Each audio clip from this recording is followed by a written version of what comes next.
এটা হচ্ছে এই এমবিবিএস বিডিএস এর তৃতীয় ওয়েটিং। তো আমরা দেখলাম যে তৃতীয় ওয়েটিং থেকে 58,138 সিরিয়াল থেকে কিন্তু একজন চান্স পেয়েছে রংপুর মেডিকেল কলেজে।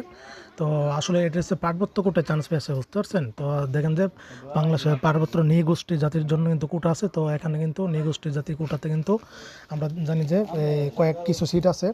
তো এটা কি যৌক্তিক নাকি যৌক্তিক না? অবশ্যই এটার পক্ষে আমি যৌক্তিক, কেননা ওরা নৃগোষ্ঠী এমনকি পার্বত্য অঞ্চলে ওরা বসবাস করে, সেখানে অনেক সুযোগ সুবিধা নেয়, অনেক কষ্ট করে লেখাপড়া করে।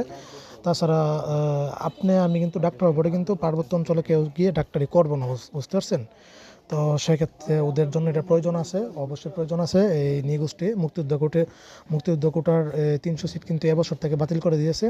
তো পার্বত্য কোটা এটা থাকা উচিত, এমনকি এটা অবশ্যই অবশ্যই এখানে মানে যৌক্তিক, এমনকি এটা আছে মোটামুটি মানানসই। তো এটা আহামরি কিছু না।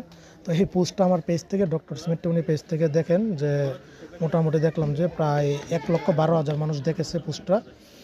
আর্নিং হয়েছে 0.10 সেন্ট। তো আর কি পার্বত্য গোষ্ঠীর দরকার আছে।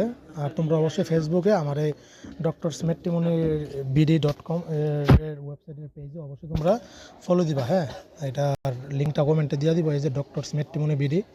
তো এই ছিল সকল আপডেট কিন্তু আমি পেজে দিয়ে দিই।